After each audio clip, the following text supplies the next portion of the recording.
Good morning students. Class 6 का क्रिया तथा क्रिया की व्याकरणिक कोटि काल का पिछले मैं 2 वीडियो आप लोगों को बता चुका हूं। उसमें क्या बताया था कि क्रिया किसे कहते हैं, क्रिया के कितने भेद हैं, धातु किसे कहते हैं, इनको मैं बताया था। दूसरे भाग में मैं आप लोगों को बताया था कि क्रिया के जो भेद हैं सक्रमक क्रिया और अक्रमक क्रिया। सक्रमक क्रिया के 2 भेद जो बताया था, एक क्रमक क्रिया, दूसरा द्विक्रमक क्रिया। इन सारी चीजों को मैं पिछले 2 वीडियो में आप लोगों को बता दिया था। आज का हमारा टॉपिक विषय है क्रिया तथा क्रिया की व्याकरणिक कोटि काल। काल को आज हम आप लोगों को बताएंगे। देखो क्या है, यदि कोई क्रिया घटित होती है तो वह क्या करती है, कुछ ना कुछ समय अवश्य लेती है। हम लोग साधारणतः यह मान लेते हैं कि टेंस अर्थात काल और समय दोनों एक ही है, पर काल और समय दोनों एक नहीं है। क्रिया की जो व्याकरणिक कोटि होती है उसी को हम, क्रिया की जो व्याकरणिक रूप होते हैं उसी को हम काल कहते हैं। जिस प्रकार समय को 3 भागों में बांटा गया है, वर्तमान काल, भविष्य काल और भूतकाल, उसी तरह काल को भी हम 3 भागों में बांटकर देखते हैं। क्या क्या? वर्तमान काल, भूतकाल और भविष्य काल। तो वर्तमान काल किसे कहते हैं उसको हम पहले समझ लेते हैं, भूतकाल किसे कहते हैं उसको हम समझ लेते हैं, और अंत में भविष्य काल क्या है किसे कहते हैं इसको भी हम समझ लेते हैं। ठीक है, तो सबसे पहले हम वर्तमान काल को देख ले। तो हम देखते हैं वर्तमान काल को। वर्तमान काल की परिभाषा आप देख लो, क्या लिखा है कि भाषा में जिन चिन्हों से जो भी भाषा या सेंटेंस बना रहेगा उनमें जो चिन्ह होंगे, जो चिन्ह ऐसे होंगे, कैसे होंगे, उन चिन्हों से यह पता चलेगा कि क्रिया वर्तमान समय में घटित हो रही है। अर्थात ऐसे चिन्ह लगे होंगे जो जिससे हमें यह पता चलेगा कि जो करता है, जो कार्य को कर रहा है, वह कार्य कहाँ हो रहा है, किस काल में हो रहा है, तो वर्तमान समय में हो रहा है। क्या मैंने बताया, किस समय में हो रहा है, वर्तमान समय में हो रहा है। जब वर्तमान समय में होगा उसी को हम क्या कहेंगे, वर्तमान काल कहेंगे। ध्यान रखना, यहाँ पर ध्यान रखने के योग्य बात यह है कि जिन वाक्यों में आप लोग याद रखोगे, ये सबसे आसान तरीका है वर्तमान काल को समझने के लिए।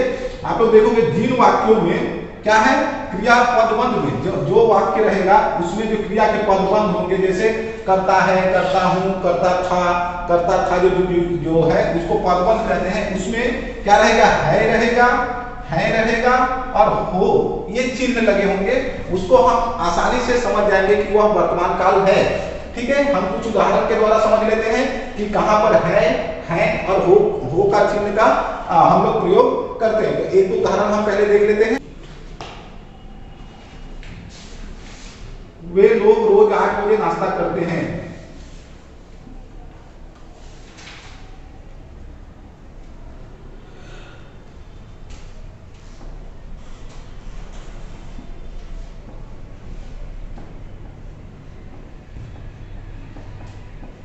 ठीक है, दूसरा उदाहरण हम क्या देख सकते हैं,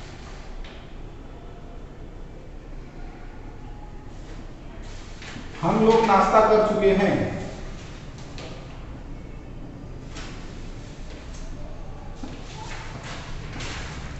ठीक है, ये 2 उदाहरण देखे। इसके अलावा और एक उदाहरण हम देख लेते हैं। वे लोग मेरे स्कूल के अध्यापक हैं।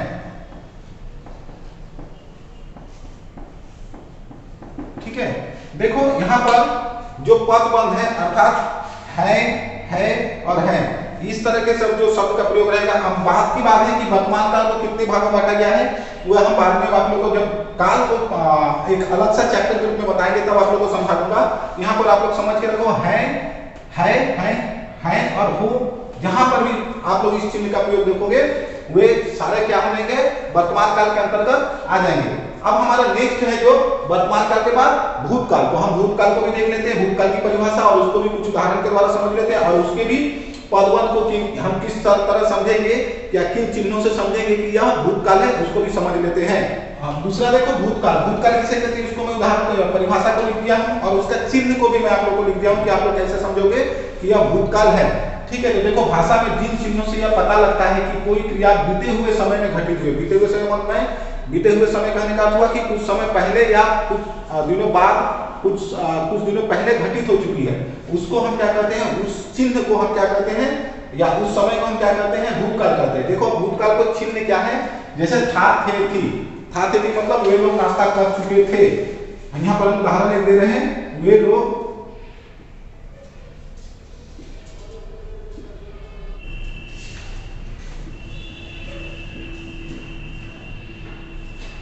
वे लोग चले गए थे। दूसरा उदाहरण हम देख लेते हैं, वह ट्रेन में था।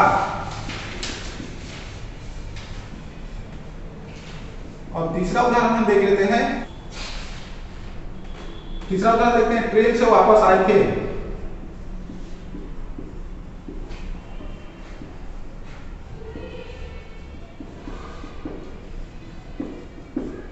ठीक है, तो देखो हर एक जो सेंटेंस में बनाया हूं, हर एक सेंटेंस के अंत में था, थे, थी, ये सारी चीज का प्रयोग किया गया है। ठीक है, तो ये है हमारा भूतकाल। आगे की ओर बढ़ते हैं और इसका अंतिम काल जो भविष्य काल है उसको भी हम समझ लेते हैं, और इसके बाद हम कोई नया चैप्टर आप लोगों को समझ लेकर आएंगे और नए चैप्टर को नए रूप से ही आप लोगों को मैं समझाऊंगा। तो हमारा अगला है भविष्य काल। तो भविष्य काल को भी हम देख लेते हैं। तो भविष्य में घटित होने वाली जो कार्य व्यापार यानी कार्य होता है, जो कार्य भविष्य में होगी उसको हम क्या कहते हैं, या उसकी सूचना देने वाले जो क्या कहेंगे चिन्ह होंगे, उसी को हम क्या कहते हैं, भविष्य काल कहते हैं। मैं एक बार फिर बता दे रहा हूं कि भविष्य काल किसे कहते हैं। भविष्य में घटित होने वाले कार्य व्यापार की सूचना देने वाले काल को भविष्य काल कहा जाता है। भविष्य काल को हम किस प्रकार समझेंगे भविष्य काल, तो यहाँ उसका भी मैं चिन्ह को लिख दिया हूँ। गा गे गी, जहां पर रहेगा अंत में कोई भी वाक्य रहेगा, उसके अंत में अगर गा गे गी रहेगा तो वह क्या होगा, भविष्य काल के अंतर्गत आ जाएगा। हम इसको कुछ उदाहरण के द्वारा समझ लेते हैं कि किस प्रकार हम समझेंगे कि यह वाक्य भविष्य काल के अंतर्गत आता है।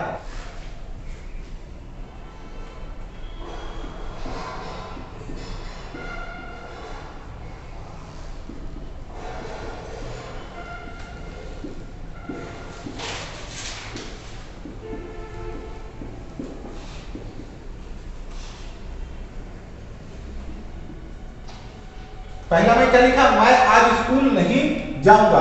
दूसरा में क्या लिखेंगे हम देखो, दूसरा उदाहरण को भी हम देख लेते हैं।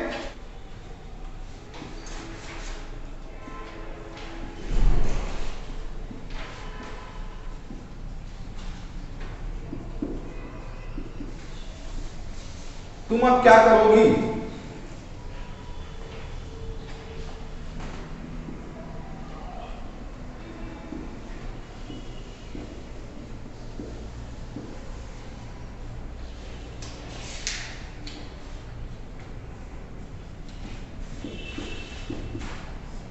वह चला जाएगा।